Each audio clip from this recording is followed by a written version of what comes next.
சொல்லி புரிய வச்சா கூட புரிய போகிறதில்ல. ஆனால் சில விஷயத்துலலாம் ஷேர் பண்ணணுன்னு சொல்லிட்டு தோணுது. ஆனால் நம்ம எவ்வளோ தான் அவங்கள வந்து இஸ்து பிடிச்சி டைட் பண்ணி நிற்க வைக்கணும்னா யாராலும் முடியாது. அது வந்து அவங்கவுங்களா திருந்தினா தான் திருந்தின மாதிரி. நம்ம எவ்வளோ தான் அட்வைஸ் பண்ணாமல் திருந்துற மாதிரி இல்லை. யாராக இருந்தாலுமே சரி, நானாக இருந்தாலும் சரி, யாராக இருந்தாலுமே சரி, அவங்கவுங்க மைண்ட் செட்டு சேஞ்ச் ஆகுனா தான்.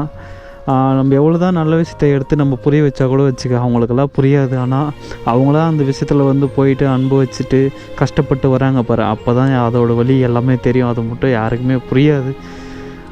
நம்ம வந்து சாகும் போது வந்து யாருக்கும் தெரிய போகிறதில்ல. அதே மாதிரி நம்ம பிறக்கும் போது வந்து நம்மளுக்குன்னு தெரிய போகிறதில்ல எப்படின்னு சொல்லிட்டு.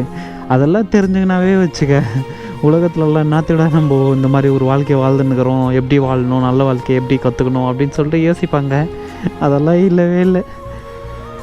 சொல்லி புரிய வச்சா கூட 4 பேருக்கு நம்மளால் முடிஞ்சது ஒரு 2-3 பேராச்சும் சொல்லி புரிய வச்சா கூட கேட்கலன்னா வச்சுக்க என்னமே பண்ண முடியாது. அதனால சொல்லிட்டு எல்லாமே அசால்ட்டாக விட்டுட்டு நம்ம ஃபோக்கஸ் மட்டும் என்ன இருக்கோ அது மட்டும் தான் பண்ணணும் அப்படின்னு சொல்லிட்டு முடிவு எடுத்துட்டேன் நான். என்னோடய ட்ரீம் வந்து இப்போ எதுவுமே இல்லை. ஒரு வீடு கட்டணும், அவ்வளோதான். வேறு எதுவுமே எனக்கு வந்து இன்ட்ரெஸ்டே இல்லை வேறு எதுலையுமே. ஏன்னா சில அடியெல்லாம் பட்டிருக்குல்ல, அதனால சொல்லிவிட்டு எல்லாமே விட்டு விலகிட்டேன், அவ்வளோதான்.